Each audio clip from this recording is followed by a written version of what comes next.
I woke up today being ashamed to be me, being ashamed to be the girl who prefers intelligence to the streets, being ashamed to be the girl who doesn't care about having friends, who spends her days alone and suffers in silence, being ashamed to be a girl and all that it comes with, being called a whore every day that I don't depend on male lovin', and it doesn't even matter what I have actually done. After all, being called a slut is only done for their fun.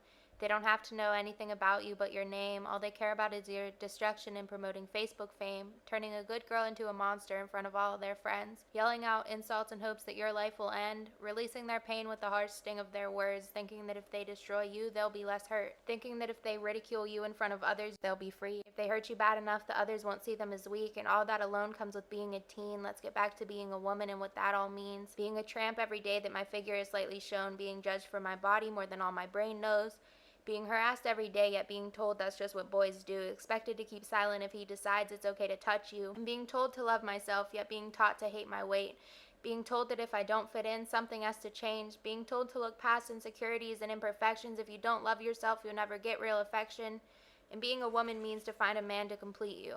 But what if I'm okay with being completed without you?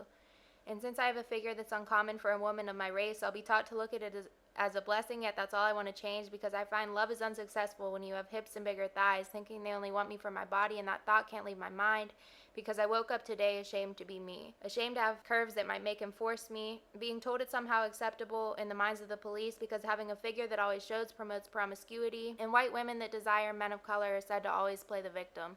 She must be ashamed of who she likes, so she'll lie and say she said no, because who gave any woman the right to say she doesn't want it? After all, he's just her type, so that must mean she really wants him. So for the thousandth time in life, I woke up today being ashamed to be me, being afraid to walk outside because being a woman means I'm weak. And we as a gender are the worst to lift each other up, doing all we can to bring each other down, fighting over love. Or should I say fighting over lust or over some misplaced trust, because I don't believe that love is feeling like you're not enough, but we're taught as women to be everything he ever wanted. To sleep with him when he wants because that's how we show we love him. To make him breakfast, lunch, and dinner and cater to his needs. Also raise his kids, have a job, and keep the house clean. I woke up today feeling ashamed to be me, but then I looked in the mirror and said, I'm who I want to be. I don't need the warped opinions of others to define me. I'm not a woman made for a man, but made only to satisfy me. I'll lie with who I choose to, and if I don't, I won't be scared to speak, because the lies can be covered up, but the truth will somehow be seen. Because the truth will be dug up, whether by man or by God, because I decide who I want and who I choose to love. I refuse to be a woman ashamed of loving her own body, because loving myself doesn't make me a slut or anybody's property. So I'll wake up tomorrow finally proud to be me, proud to have a mind outweighing looks with no insecurities, proud to be on my own because that's what I choose to be, proud to be undefined by man or the corrupt society, waking up and shouting out I'm finally free to be me, free of all the labels and free of being weak.